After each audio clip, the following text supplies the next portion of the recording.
เป็นยังมามันแดนอยู่ ได้หรอมือแคน เปิดแดนเอาบินเปิด ได้อยู่แล้วมือแคนนั่นนะมาพี่น้องมือนี่สิมาเฮ็ดน้ำยาข้าวปุ้นพี่น้องอยู่บ้านแม่นางตุย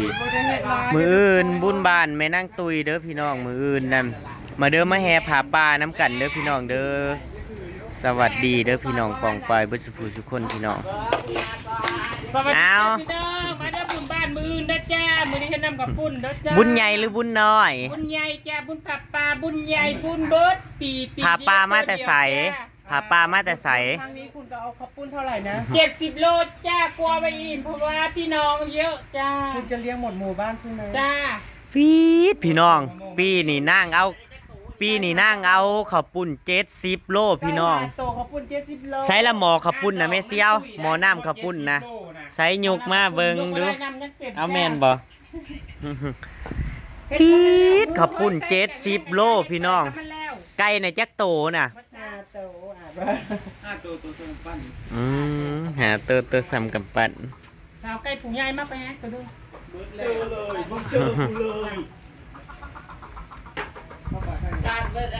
มาได้กับพี่น้องบุญบ้านตุ้ยมืออื่นนะจ้ามาเด้อพี่น้องบุญผาป่าไม่เป็นกทม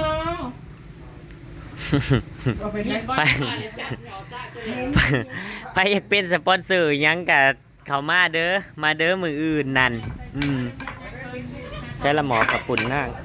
พี่น้องหมอน้ำขับปุ่นนะเบิ้งในหมอใหญ่ๆตัวนี้นั่น2 หม้อจ้า2 หมอผู้ได้พี่น้องนี่ส่ว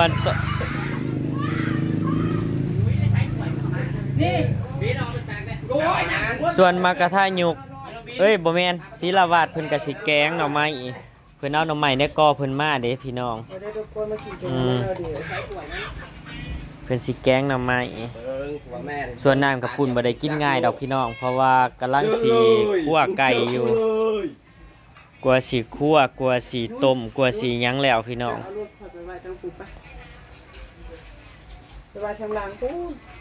เอาออกรถทั้งรถแม่โตนะมันใกล้แทนเลยออกดีกว่ามันจับไปจับมีดยาวอยู่วัดกับเปิดเพลงอยู่เทินอยู่พี่น้อง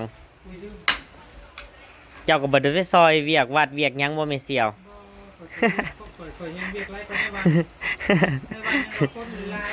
คนรวมข่อยบ่มีผู้ร่วมนั่งครั้งนี้ปีก่อนน่ะกับพาป่าแต่ว่าไม่เสี่ยวบุญผ้าป่าสามัคคีมันม่วนน้ำกันเด้อพี่น้องเด้อมื้ออื่นรอซุมนั่งคั่วไก่มีหมอลำอีกได้พี่น้องมีหมอลำเรื่องคณะใดบ่จ้างก็25,000นึงเขาว่าหมอลำเรื่องหันใด25,000มันสิบ่ซ้ำคณะหุ้นสยองศิลป์บ่มันสิซ้ำคณะแม่นี่โนนอยู่บ่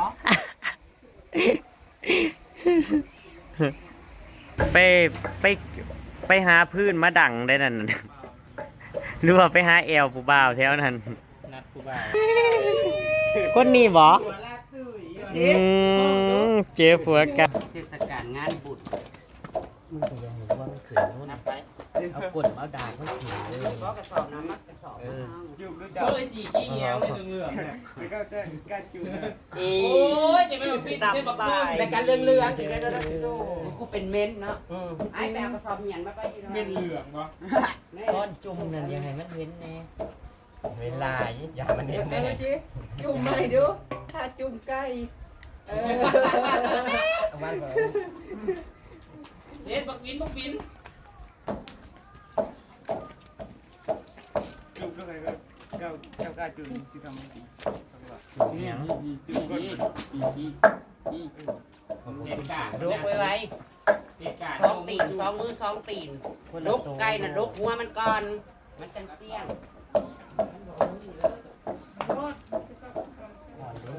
ปลาลมฉันที่จะปิดกันที่เราหมอนนี่โอ้โหเด็กลุงนั่นดีป่ะลืมได้สิไปแต่เอาสากไปตู้ไว้จะได้แล้ว โอ้ยทายอยู่บ่ได้ทาย จ้า โอ้ย จ้า มันก็มาจอนชินไปไก่ใส่บางอย่างนะจ้ะ โยเจ้าก็อยากโชว์แก้มจ้ะ ทายบัดใช้เพื่อคือมากลมเบิ่งแต่งามดากบางแห่งแค่จ้า มากำลังกันลกดีๆไปหาตัวให้มันตื่นอีกแหละ ยังพยายาม มันหลุด แหนม แนมเบิร์ดซาแมนเลยลูก บุญบานแม่นั่งตุยกับพี่ได้พี่นั่นฮ้อนน่ะเนาะ จ้า เอาแต่ย่ำเดินนะ นี่ห่อนบ่มู เอาแต่ย่ำเดือนฮ้อนๆบุญบานนางนั่นพี่ก่อนน่ะกาแห่น่ะจนสิตายหอมบ้าน เฮ้ยปีแล้วนี่หน้าดำหน้า ปีนี้ก็ทั้งแห่ทั้งโฮดเด้อเฮ้ยเปียกไว้ปี ปีกายนี่บริโภค ปีกายเนี่ย ปีกายนี่ครับบ่ได้ นี่ หู ทั้งแห่ทั้งโหดบ่ น้ำปุ้นละใกล้นะ6ตู่ หักตัวละง่าย 5ขีด เอาสิบ่แห่ เสียสีถา ต่ำเมื่อใส่ทั้งกระดูกเลยนะ สิทารัดเอาโหดเขาอ เจ็ ยู่ บเบิดนั่นแหละเฮ้ย อืม คิดพอมันแล้วฮีดเอานี่กันแน่ยากครับ สาวเลยใส่สีบาฮา ถ้าจะกินแซ่มันก็แดงใส่หม้อตัวนั้น โอ้ยหวานแล้วกันจ้าก้อยจ้าก้อย โอ้ยอันนี้ ตุ้มโตกับขี่รถกันไปไกลมาให้ตุยๆล้วง เฮ้ยต่ำกันเลยเฮ้ยคือต่ำเลย โอ้แต่มันลอยดึงเฮ้ยมาโลถ้าจะตุยจุกได้จุกหัวอยู่หัน ไม่นั่งตุยโจ๊ก ปีกายดูได้แหละมันจุกน้ำมันลอยดึง กลับมาได้จ้ะ น่ะ คิวเพื่อนเดี๋ยวเขาลงมามัน บ่ายเขาบ่ายว่าบ่ายเขาบ่ ให้ ได้ เขาบ้ายโลดซัมไม่นั่งตุยให้เราบ้ายโลด มันบ่บ่ายคือมันเนียนพร้อม เราเอ็นที่ละกลุ่มต้องหวาน ต่อชีวิตกระเทยเถ่าไปอีกมันก็ได้บุญเธอบุญเพิ่น บ้าหรือเปล่า เธอบุญเพิ่น ความสุขงานกระเทยเท่าก็ได้บุญ ดีอยู่ตัวน้อยกันบ่เป็นคนบัว ไก่คิมี่เนาะ จะกินเมย์ ไก่ขี้เมนสัตว์ ไก่ขี้กา เอามาไก่คู่จน เป็นจำมวนเนาะรวมด้วยช่วยกัน จ้าคนละไม้คนละมือจัดโพสนะคะ เห็ดเป็นน้ำกันเป็นน้ำกันพวกเขาไม่มีลูกมาทั้งคิว ช่วยกันทำหยาบช่วยกันดึงพี่น้องเอ้ย เกิดแป้ง คันบ่ได้เว้าคันบ่ได้หัวคันบ่มีโป้ปัญเหี่ยวพืช ขี้พืช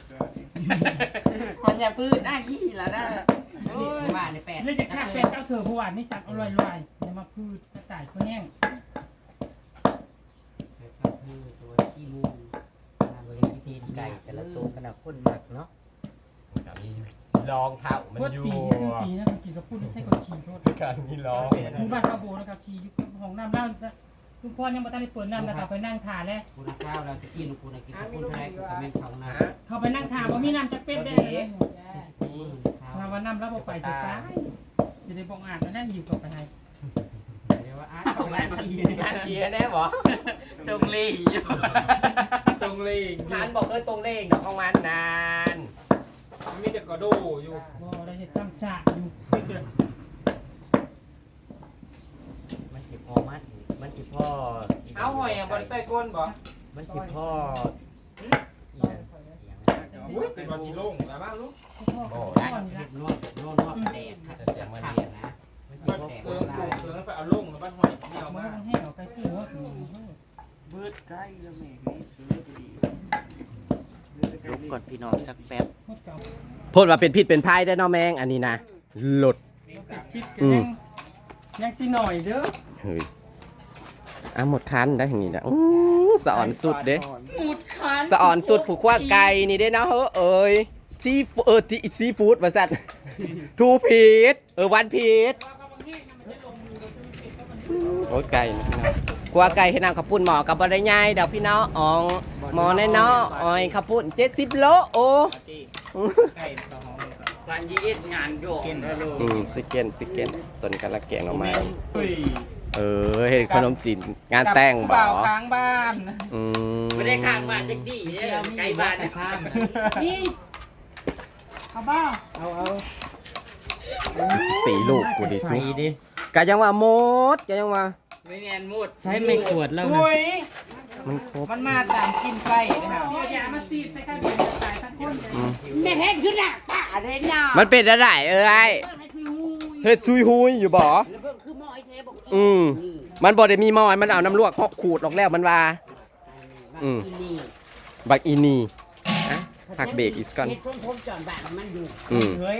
คุณเจ้าเป็นนางขั้วมองผม โอ้ได้ผม คือเราเต้นกันนะ นี่นะโคตรพ่อคุณตี แกงหน่อไม้แซ่บแอบ ต้อยดิตี ใส่เนื้อใส่เนื้อหมู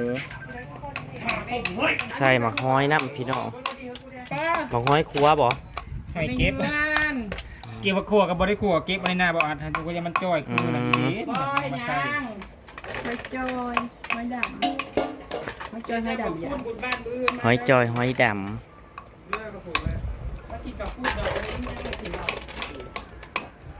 มันบกคอยอ้วนนะพี่น้องมันบกอ้วนสำนะมันบ่ได้อ้วน มันกระบวนการของมันในกวางยังมาอ้วน บ่มีอันจะ อย่าเอาเด้อบ่แม่น บ่มีผักขาเนาะคือบ่ผักขาไม่ใหญ่น้อยคือบ่ไอ้ ไอ้ ไอ้ มือแรงพุ่นละพี่น้องสิแล้วน้ำข้าวปุ้นนะมารอซิมน้ำกันเด้อแรงๆตอนนี้ก็คือต้มไก่ไว้แล้วก็สิกินแกงหน่อไม้ต่อพี่น้อง บ้านคอยมันมีแต่คนไม่แบบ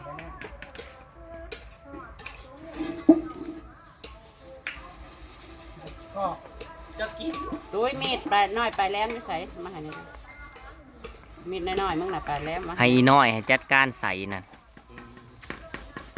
ไปเอามาจัดการอีน้อยใส่นะ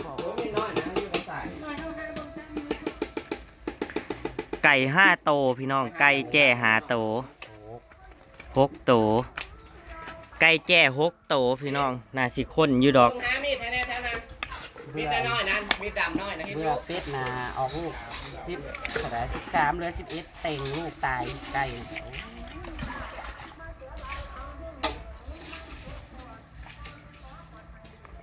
โอ้ย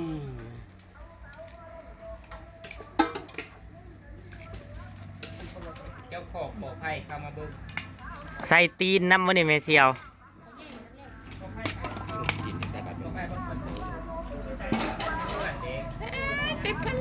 อุ้ยแดดคักเขาไปเล่นน้ำใช่ได้พุ่นพี่น้อง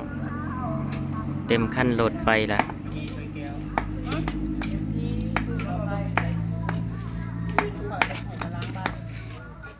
หัวคันจะกินมันกิน โอ้ยจะเป็นกิมแห้ง ไข่เพิ่นเบิ่งเพิ่นบ่ได้เบิ่งจ้ะ ใส่ตีนจากโล บ่ได้ตีบ่ได้ตัดเพราะเสี่ยวตีแพ้ตีม่านโลด อืม คนสวยนี่มาสังหารไก่ กล้องคนสวยเขาหมอกไก่ไม่มียังไก่ บ่มีหอดตีนใส่ซ้ำโอ้ย ยังไส้นะ ไก่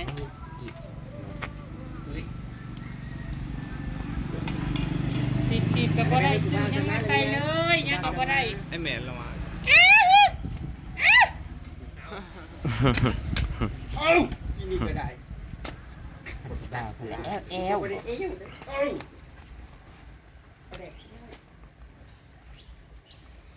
คั่วง่ายอยู่ไก่มันตัวน้อย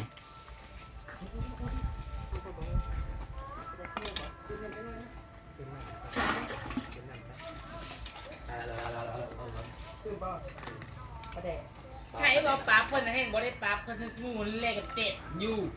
ห่อนแห้งอะไรพี่น้องเอ้ยโคตรแดด เบิ่งแม่น่ะ เป็นบุญเป็นชิ้นมันกับบ่ม่วนดอกมันแดด โพด มันแดดพี่น้อง มาลำเรื่อง ไปเชียนอาหารมาลำเรือมขึ้นกับไปข้าวเดียวหนึ่งพี่น้อง มันห่อนแห้งเพื่อสะ ไปเลย มันฮ้อนมันบ่เป็นตาดอกไปเบิ่งบุญเบิ่งศีลกับพี่น้องมันบ่ได้หาวคันว่าอากาศมันบ่ฮ้อนซำนี้ก็ยังพอว่านะ ม่วนจะได้ในใจมันคืออายไม่อายคุณแม่ซ้อน อันนี้ได้เนาะคุณแม่ก็บ่ได้มาใส่มันสิขุ่น คุณแม่สอนนั่นจะแม่นเล่าเพื่อแห้งเนาะดองกันเล่านั่นแหละ เต้นหน้าเวทีกลางคืนนี่เก่งอะลี ใส่ ปรับไปเต้งมองได้คนเบิ่ง50แล้วแล้วคนกดใจกดโอ้แต่ละนกชื่อมันเนาะนกเพิ่นบ่ได้เต้งของเบิ่งต้องเส้นนี้ เป็นอย่างไรป้าคือคน ว่าสุดอันนี้เฮามีแต่มาหนุ่งเลยนะตะ ค ถื น อเลย แห้งอะ เจ้า ลี สุดเยี่ยมนี่ คือบ่าวซ้อนใส่เต้นนะบ่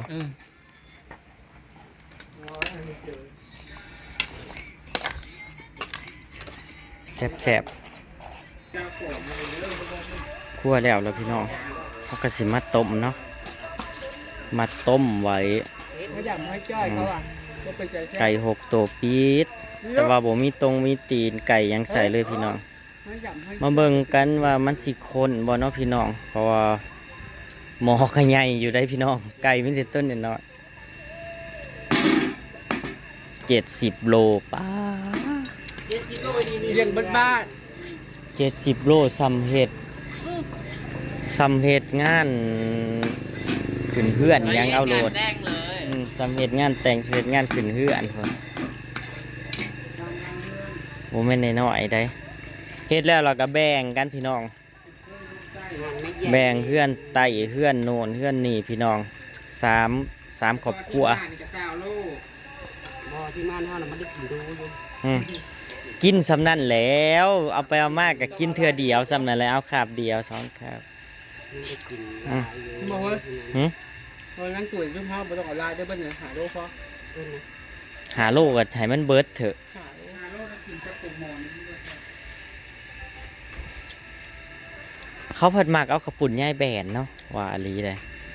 แบบว่าข้าวโพดแดงนั่นนี่เฮ้ยโพดอื่นมันบ่ได้ตรงได้แบบ บ่อยู่บ้านคืมเขากระส่งได้แหละเอาหลายไก่ ข้าวโพดแดงสร้างแล้วร้านเนี่ยถ้าสร้างอย่างนี้แบนเราไปทุกที่ แม่นเขาผัดเลือกความสะดวกสบาย ถามว่ามันแสบบ่มันกัดมันกับบ่แสบพี่น้องอย่าว่าเป็นบางมืออีน้อย งามล้นแล้ว เฮากินของเราย่ำใดนั่น เบี้ยมาใช้ขี้ แห้งมาเสมอเลย เฮากินของเราย่ำใดเจ็บท้องมันเปรี้ยวมันแข็ง หมู่บ้านเด็กกับปุ้นใส่ครับแล้วก็ตัวเฮา ทิ้งแล้วเอาไปโลด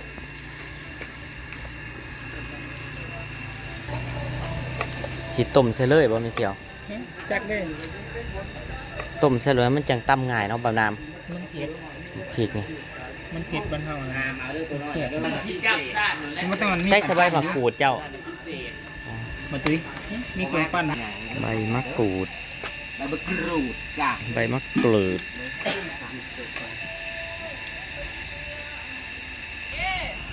พอเด้ เอ้าคิดว่ามันสิโฮด2 คน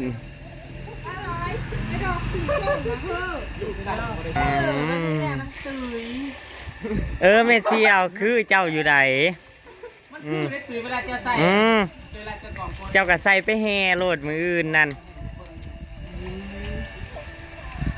ไผน่าซื้อให้ร้านเคยอ๋อ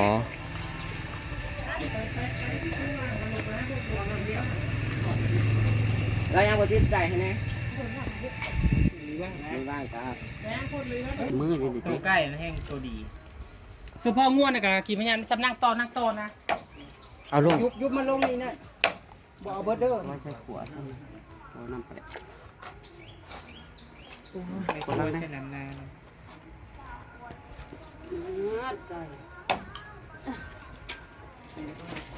งอนละบ่บอกเลยเลยนะ ใบกระเทียมนั่งอยู่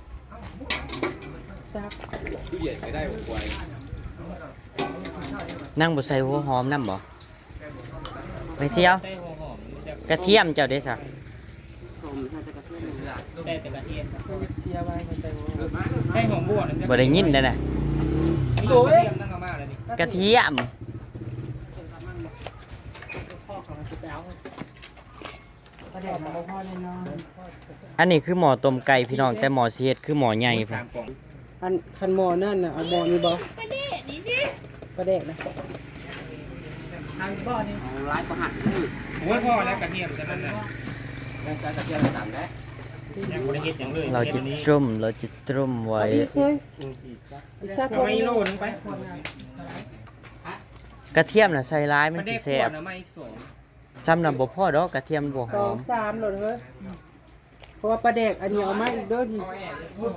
เอาเต็มหม้ออันนี้โลด ไปยิ่งเลย ขามูมันก็ได้สิเอาไปชุบ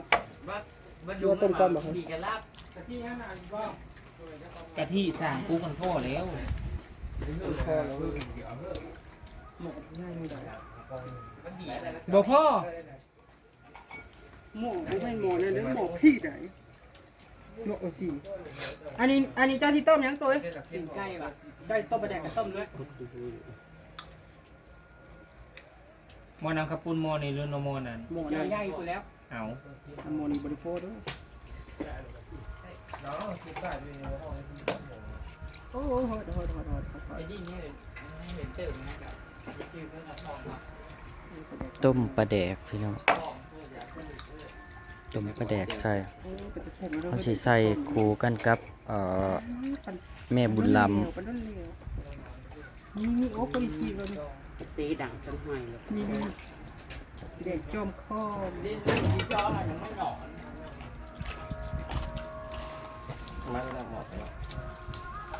ป้าประเดี๋ยว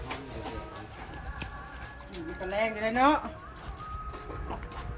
จะอยากกินแล้วค่ะอยากกินเก่าอย่างเงี้ย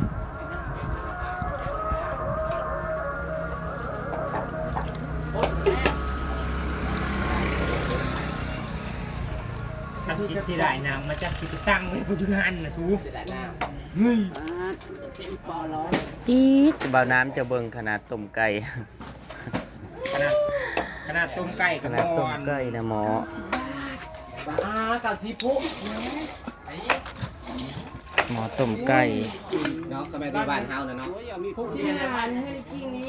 จองง่ายไม่ได้ตุ้ย เขาบุรันขึ้นราคาเก่านั่นน่ะ โอ้เขาสร้างไว้อยู่เขายังไม่ได้ไปเอาอยู่ แล้วพี่น้องกินเขาวกันหิวเขาวพี่น้อง เอาไปล้างเอาไป อืม ไอ้แม่ โอ้ยได้บ่